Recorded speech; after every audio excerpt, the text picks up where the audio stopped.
Bienvenue dans le Monter son Business Show, l'émission qui va booster votre entreprise.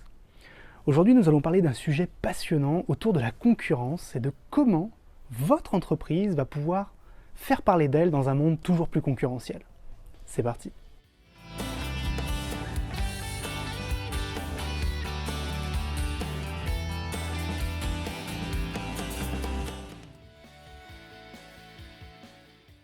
Bonjour, c'est Rémi Bigot du blog montersonbusiness.com et aujourd'hui on parle d'un sujet qui est vraiment intéressant parce que je pense qu'il touche littéralement à toutes les entreprises.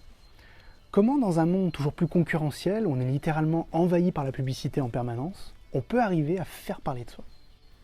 Le premier point qui revient absolument tout le temps lorsqu'une entreprise se lance ou lorsqu'elle cherche à développer son activité et à se faire connaître, c'est est-ce que le problème n'est pas la concurrence? Et en fait, je ne pense absolument pas que la concurrence soit un problème, c'est plutôt une opportunité. Il y a plusieurs exemples, il y a de nombreux exemples qui existent, mais il y en a quelques-uns que je vous ai sélectionnés qui vont vous plaire. Le premier, c'est l'exemple bien connu de Pete Sampras, le célèbre tennisman qui a gagné littéralement quasiment tout sur son passage, qui expliquait récemment sur son blog à quel point sa concurrence avec André Agassi l'avait aidé à aller beaucoup plus haut dans son sport et à être bien meilleur. Un deuxième exemple tout à fait évident, c'est l'exemple de l'entreprise Adopte un mec. Vous savez, cette entreprise qui permet de faire de la rencontre. Est-ce que vous pensez vraiment qu'en 2011, lorsque ce service s'est lancé, il n'y avait pas déjà pléthore de concurrence sur le marché? Évidemment que si, il y avait littéralement tout ce dont on avait besoin déjà sur ce marché. Pourtant, ils sont arrivés avec une offre différente, novatrice, et ont pris une très grosse part de marché. Le troisième exemple qui est particulièrement intéressant, c'est l'exemple de Snapchat. Vous savez, ce petit outil qu'utilisent les jeunes pour pouvoir discuter entre eux, c'est un véritable réseau social finalement, ou une messagerie instantanée si je puis dire. Est-ce que vous pensez vraiment, lorsque c'est sorti, qu'on avait besoin de ça et qu'il n'y avait pas de concurrence dans le domaine des réseaux sociaux? Il y avait déjà Facebook, Twitter, LinkedIn, Instagram et des centaines d'autres. Pourtant, Snapchat est arrivé et a aujourd'hui plus de 100 millions d'utilisateurs actifs. Bref, ces quelques exemples vous montrent bien que la concurrence n'est pas le problème que vous avez aujourd'hui. Au contraire, s'il y a de la concurrence sur un marché, c'est qu'il y a des clients, c'est qu'il y a de l'argent, et c'est donc que c'est forcément intéressant pour une entreprise de s'y lancer. A contrario, si vous vous lancez sur un marché où il semble n'y avoir aucune concurrence, posez-vous les bonnes questions. Est-ce que vous n'êtes pas en train de passer à côté du véritable marché? Le véritable problème, c'est qu'on utilise toujours la même façon de communiquer, la même façon de faire parler de soi, par la publicité. Souvent par la publicité qui n'a pas été désirée par nos clients potentiels. Le vrai problème, il est là, c'est qu'on oublie la chose vraiment importante aujourd'hui, c'est faire la différence. Qu'est-ce qui fait que votre produit et service va vraiment coller à mes besoins en tant que client? Et qu'est-ce qui fait que je vais avoir confiance en vous et pas en un autre? Quelle est votre véritable différence, celle qui fait qu'on a envie d'acheter chez vous plutôt que chez un autre? Il y a 4 exemples que j'aimerais vous donner et qui pourraient vous donner de bonnes idées à mon avis. Le premier, qui est très connu, c'est l'exemple d'Apple. Apple, on aime ou on n'aime pas, personnellement je suis ni fan ni anti, mais ils ont tout à fait compris cette importance de faire la différence, d'être différent avant de vouloir proposer des produits et services.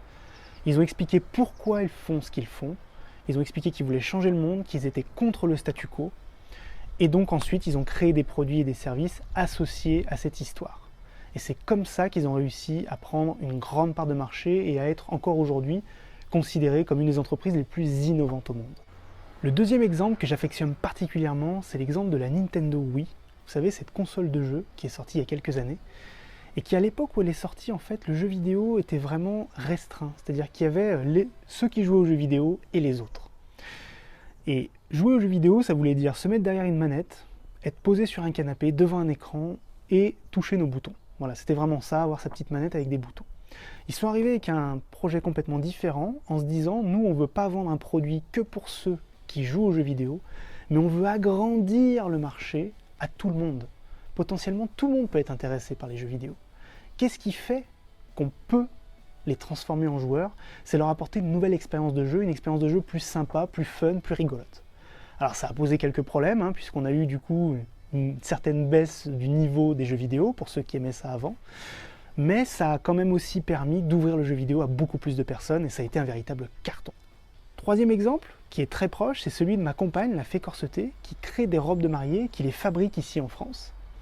Alors nous, la différenciation qu'on a mis, elles sont diverses. La première, c'est effectivement le fabriqué en France, à 100%. La deuxième, c'est le sur-mesure et l'original. Vraiment, il n'y a pas un produit qui ressemble à un autre. Et le troisième, c'est la relation directe entre la créatrice, donc la fée, et ses fans.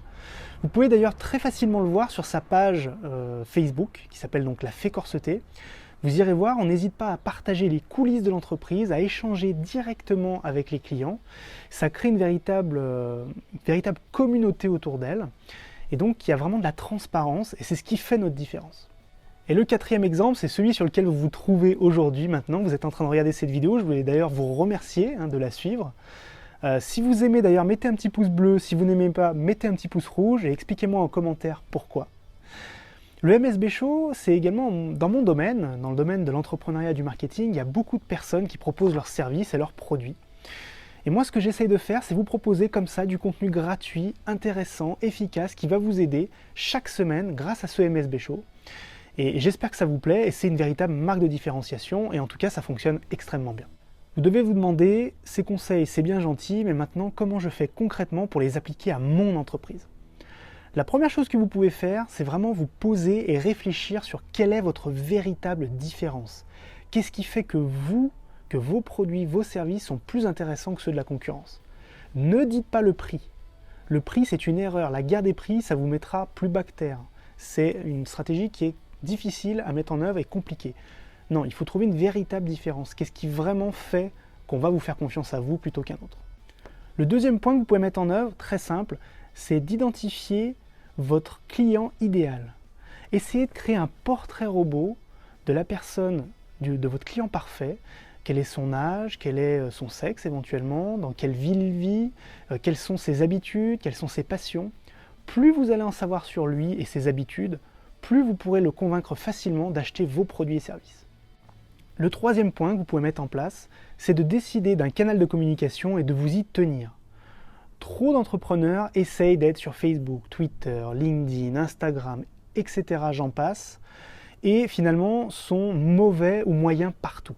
Essayez de sélectionner un canal de communication, d'être très régulier et très fort dessus. Bien entendu, dans cette courte vidéo, je n'ai pas pu tout vous dire sur ce sujet passionnant. Si vous voulez aller plus loin et plus vite, et si vous voulez créer et développer une activité rapidement et efficacement, sachez que j'ai mis en place un programme d'accompagnement personnalisé. Vous pourrez avoir toutes les informations sous la vidéo en lien. Je vous invite à cliquer sous le lien sous la vidéo. Pour faire très simple, cet accompagnement va être limité à 20 personnes. En effet, c'est un accompagnement vraiment personnalisé où je vais vous contacter régulièrement, on va discuter régulièrement ensemble, donc je ne peux pas le proposer à 500 personnes, ce n'est malheureusement pas possible. Donc ce sera limité à seulement 20 personnes, donc soyez rapide si vous êtes intéressé. Qu'est-ce qu'on va voir dans ce programme ? Je vais vous aider à développer votre entreprise, je vais vous aider à avoir de meilleurs résultats. En fait, il faut savoir que je ne vais pas vous mentir, ce n'est pas parce que je vous accompagne que vous allez réussir à tous les coups.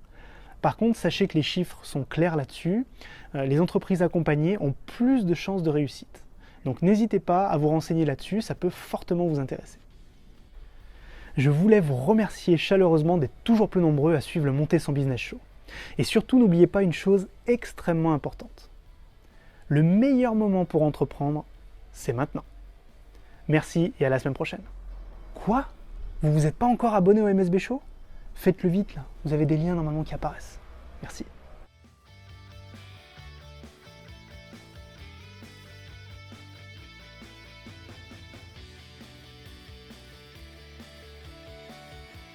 Je tenais à remercier 2 personnes aujourd'hui qui ont participé à l'élaboration de la vidéo.